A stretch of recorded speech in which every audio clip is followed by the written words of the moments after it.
Hey, what is up, you guys? This is Visual Guide here, and welcome to my first episode of my Lightroom workflow series. What I will be doing in this series is basically editing my own pictures and just recording it and letting you guys know what goes through my mind when I'm editing pictures.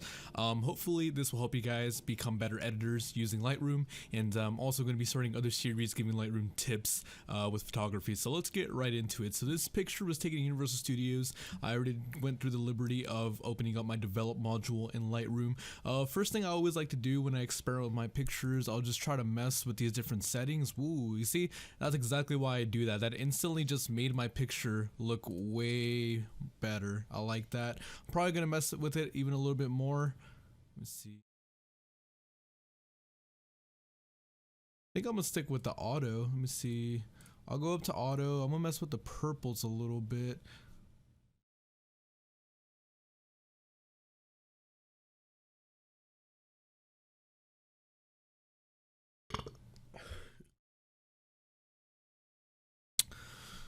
Normally, let me see.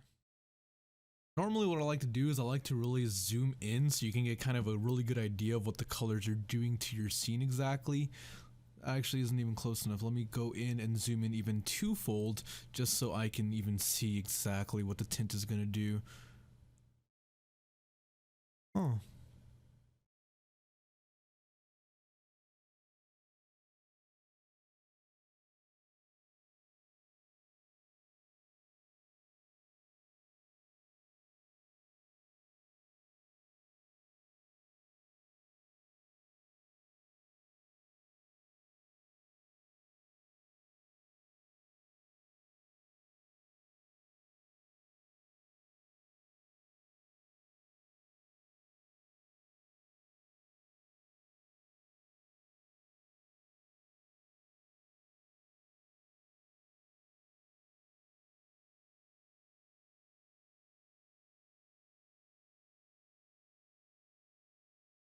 Normally I like to go towards my purples with my pictures, but for whatever reason I'm actually liking the way the green tint is working in this picture, so I'm just going to leave that actually a little bit lower than I normally would.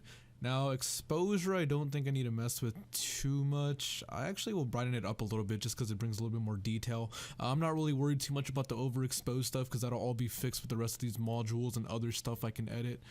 Add contrast to really punch the picture through. Don't want to add too much punch though. I always just do this as a starting base, open the shadows all the way, lower the highlights all the way. Let me see, I'm actually going to lower the shadows just a tad bit. Same with the highlights just because I don't like how flat the colors are looking. Now I'm going to refill the shadows with some blacks, bring out some of these whites. And as you can see already, just by comparing the two pictures, we already have a way more vibrant picture on the right, and we barely have even touched this picture. All we've messed with is these first basic knobs. Something a lot of people need to learn with Lightroom. You know, there's not a lot of stuff that goes into editing a picture. I mean, I guess that's like a really big blank statement, but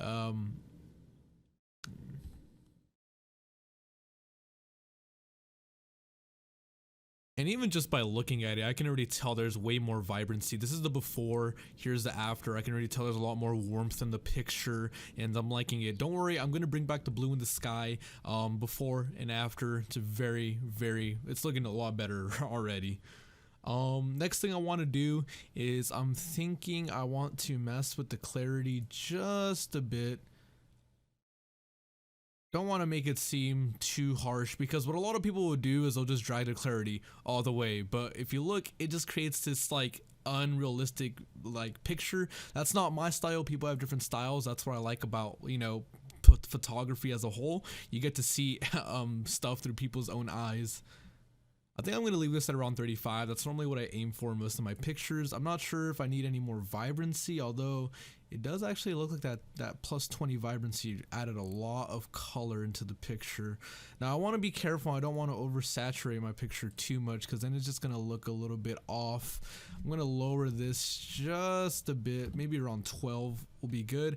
And as you can see, before, after, already looking way better. So moving along, the next thing I'm going to move So moving along, the next thing I'm going to work with is this tone curve. Now, you'll see a lot of the time when I'm editing in Lightroom, I like to do opposites. What do I mean by that? So as you can see up here in my basic panel, I put my highlights all the way down.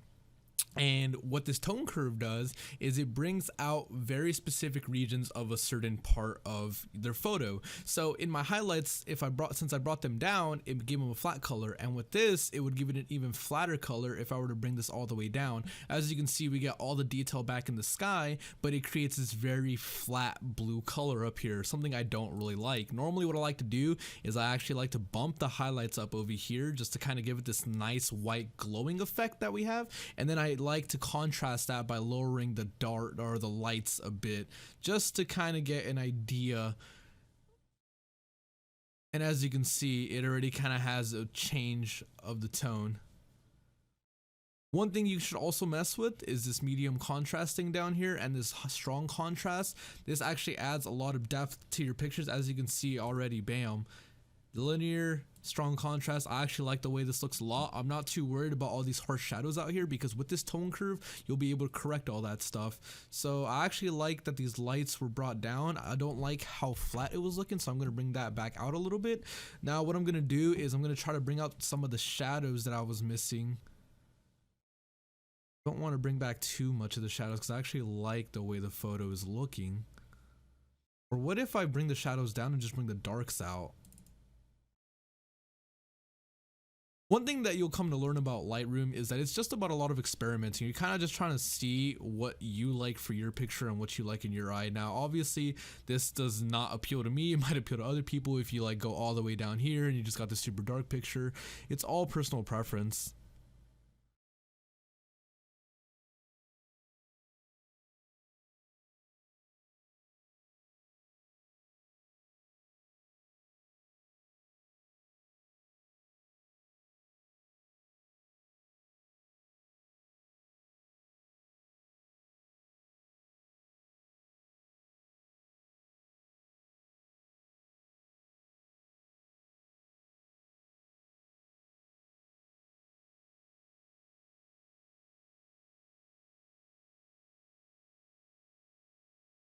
Alright, I'm actually liking the way this is looking. So as you can see with the tone curve before and after, this is the after. If you were to turn this off, you see how much more gray and like there's no layers to the picture. Everything seems kind of flat. What the tone curve does, it adds that dimension to the picture. Now my main focus of this picture was I wanted the focus to be on my homie Brandon right here. That's a big old focus. I wanted my focus to be over here on my friend Brandon, and I wanted the palm trees, or I want him to be looking up so that way it would look really cool. You know, it would lead the person who's looking at the picture, their eyes would follow his eyes going to the palm trees, which is what I'm trying to do in this picture. Now, normally what I would do at this point is I would start messing with my hues and my saturations, but I just realized that I don't have this perfect vertical that I want in my picture. So what I'm going to do, I'm going to head over here to my lens corrections. I'm actually going to try to auto correct this and see if it will give me a good picture. Now, that's not what I'm looking for because now the portrait part of this picture is kind of ruined. So I'm going to hit that with the off. Let me try to level it. Leveling it is kind of bad too, so this is what I'm going to do. I'm going to enable my profile corrections, remove my chromatic aberration. You always want to do that. What that is basically if you ever zoom in on a picture, you'll see that there's like colors of blues and greens and all these different mixed colors that just come out and of your lens.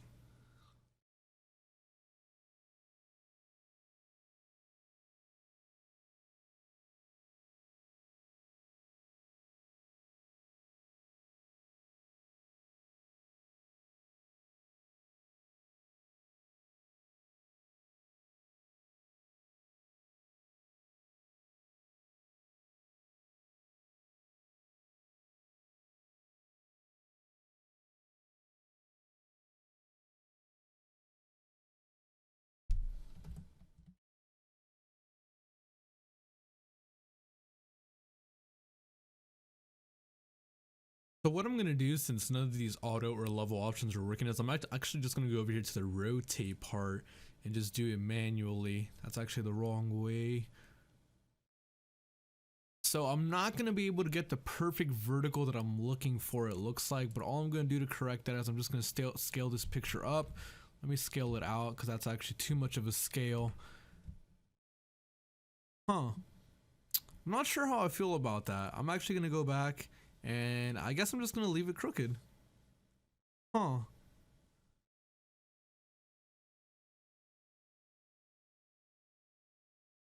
I'll just twist it twice.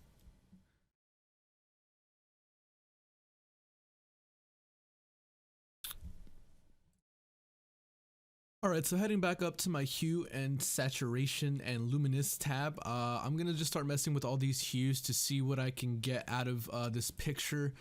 I actually like the way these oranges are in the background. It kind of helps fill this scene in the back. So I'm gonna actually leave this down to maybe around a 14. Moving down to orange. All this is kind of just clicking around to seeing what fits your eye and what you're trying to get out of the picture, you know. Let me see. Don't really like the way that the orange changes.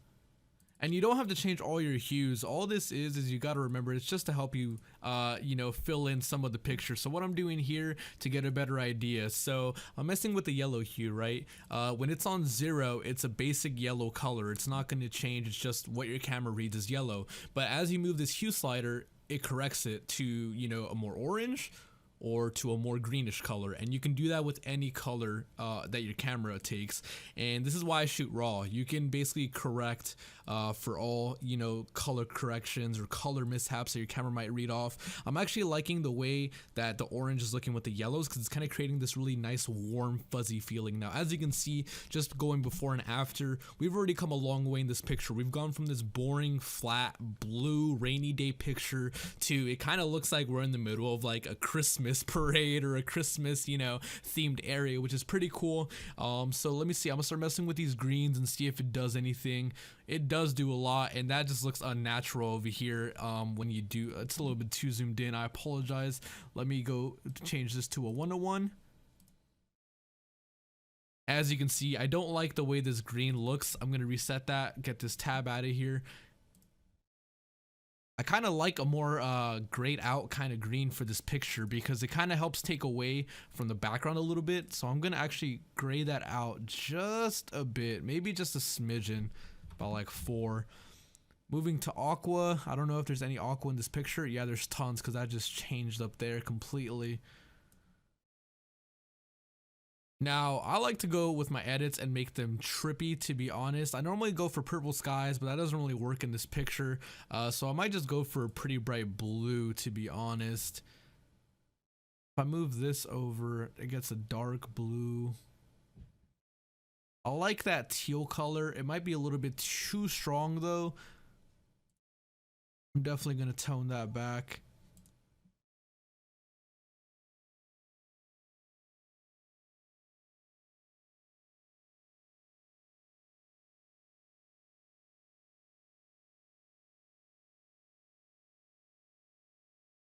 And so you might come to a point where you're looking through your picture and you're trying to mess with the slider and you notice it's not really doing anything. All you gotta do is look for minor adjustments. Now, as you can see over here on this bubblegum sign and back here in this background, these are 2 of the main things in my picture that have purple. These are really the only things that'll change. So do I want them to be more purple in this scene or do I want them to be more blue?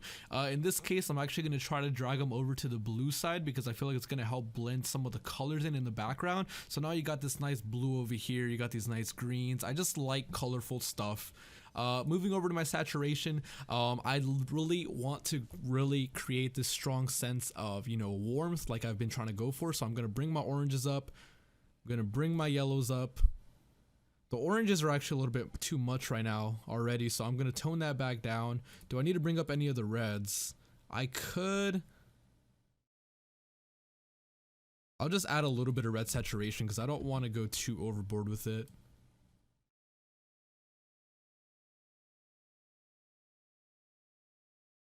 I don't even want any green saturation.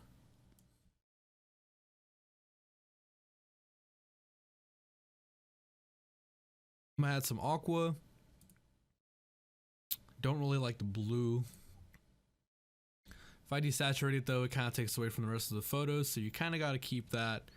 Does the purple add anything at all? It does. It adds a lot of depth. You can tell.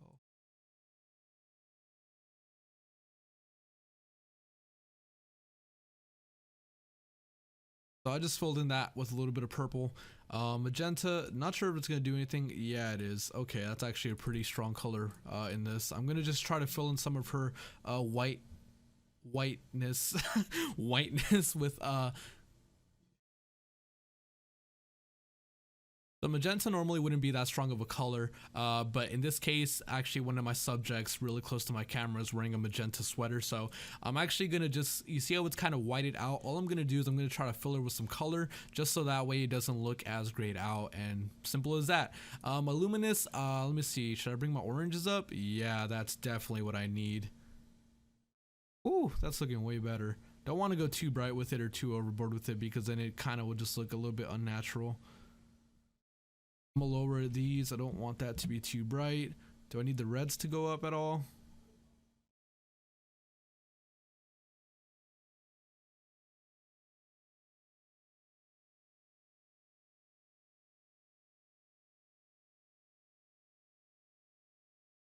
Bringing up the aquas. I'm not sure about the blue. Don't really need it. Purples.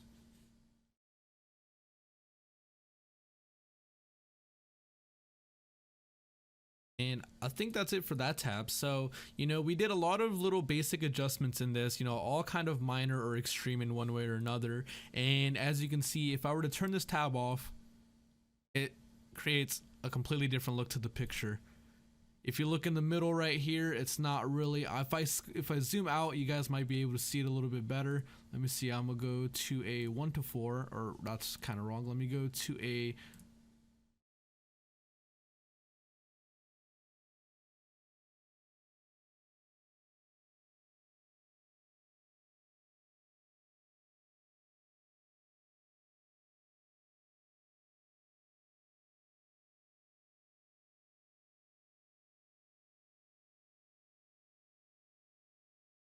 So looking over our hue and saturation tab, as you can see, we've done a lot of adjustments to different little sets of colors. And the reason this is so important is because it creates a completely different look to your picture. Now, if I were to turn this off, you see it looks different. And if I turn it back on, off, and on, you get a way more sense of color. Like if I were to zoom out, you guys could get a way better idea. So this is with it on. Try to pay attention to this area of the picture right here where all the lights are at, because that's what I'm trying to drag these people's attention to. If I turn this off, on,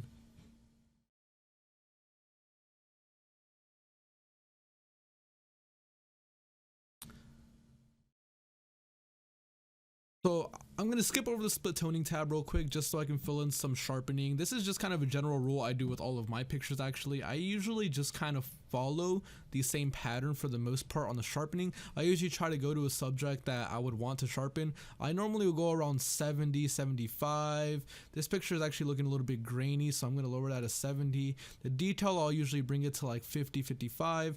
And the radius, I'm not 100% sure. It kind of depends on the picture.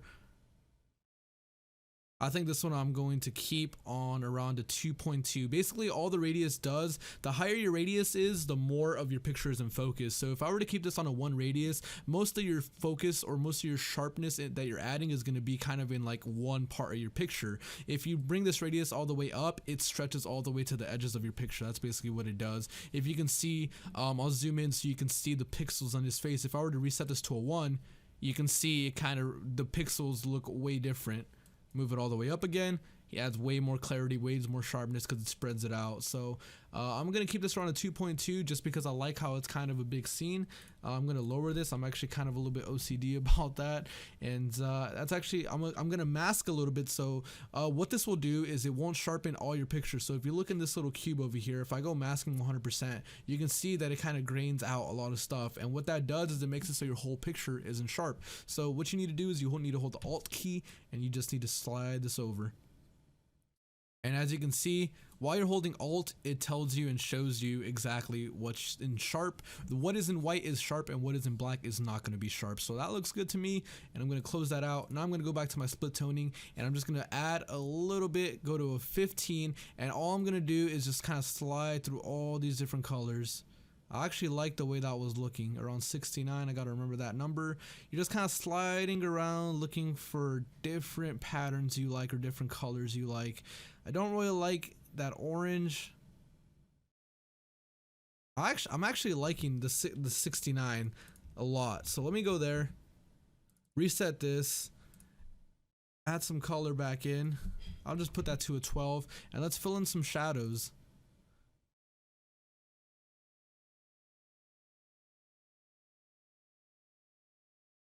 And you always want to remember to split tone. This is honestly one of the most important parts to any picture, I would say. Split toning adds a lot of color depth to any picture that you're trying to edit, and it really makes a big difference. Before I use color depth, I mean not color depth, split toning, my pictures would not look as vibrant. There wasn't as much detail in, you know, different colors, different tones and stuff like that. Split toning makes a world of difference.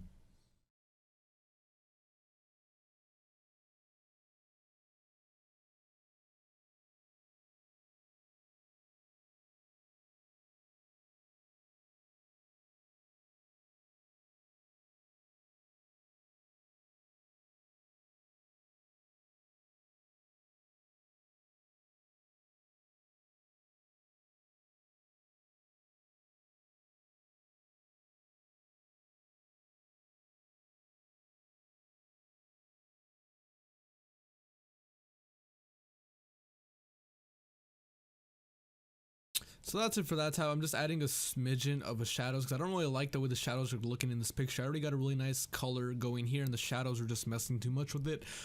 So now we already went to our lens correction tab. Nothing I really need to mess with here. Unless I'm trying to add more of a vignette effect, which is always something you could try to experiment with. I'm just going to try and see if I can get anything. This one. It's already looking pretty good. I don't need any vignette or any extra vignette. This is just another version of it.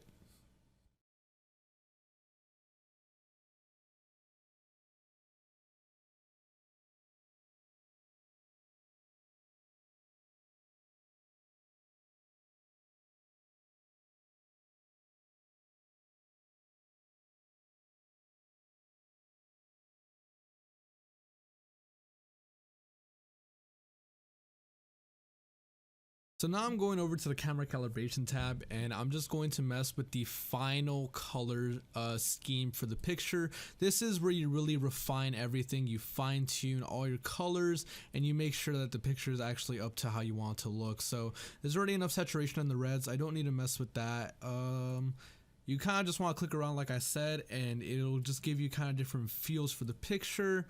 I'm actually liking the way it's looking going to the right side. And then bring up the saturation. Kind of becomes a little bit too overpowering though. So let me turn this off and see how much of a difference that makes. I actually like it just because it kind of adds some focus back over here to the red character. Although, let me see.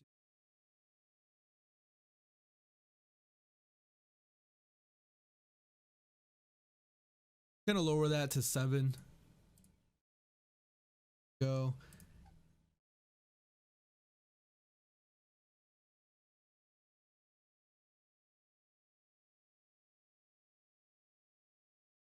The blues, I don't know why, but I've noticed I always like to go to the left side with them for whatever reason.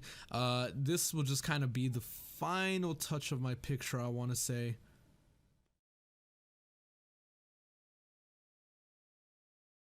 So turning this on and off, you can see it kind of just adds some more color to the picture. Now, one final last step, which is important. So this picture already looks good, but I still feel like there's not enough emphasis here in the middle. So what I'm gonna do is I'm gonna come over here, grab a radial filter tool. I'm gonna leave the exposure on -4 just so I can see exactly what I'm covering or what area I'm covering with this. And I'm gonna just kind of stick this right smack dab in the center. I'm gonna make it a little bit smaller because I don't want the effect to be too overpowering. Make it something a little bit more manageable.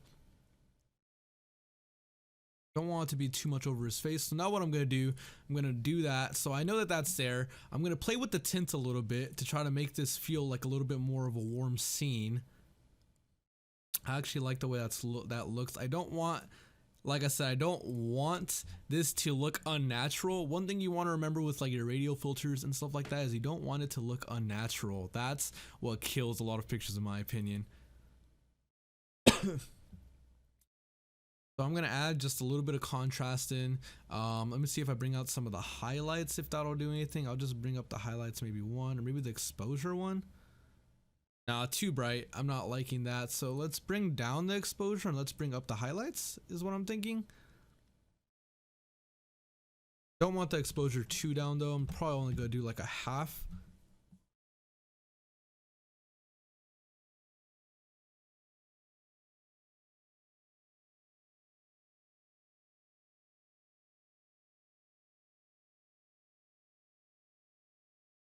I think that's looking good. So if I were to, let's say, before and after this,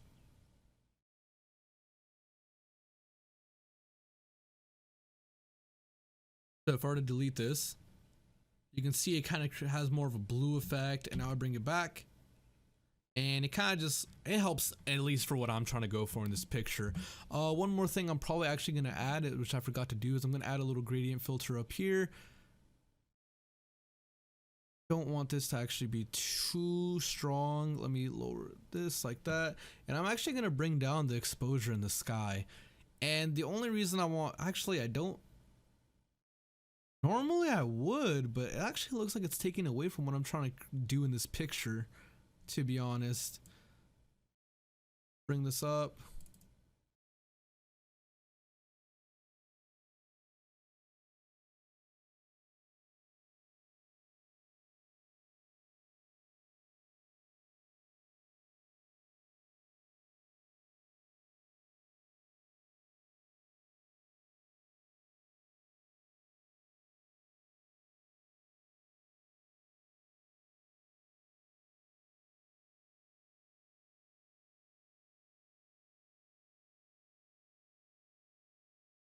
So instead of bringing the exposure down, what I'm actually going to do is instead of bringing the exposure down, I'm actually just going to bring the shadows down a bit, just so it can kind of help draw people's eyes into this like little mystic glow right here. And that's actually looking good to me. Maybe some clarity would do it some justice. Nah. Actually, yeah. Let me just add a tad bit of that. And that's looking good to me.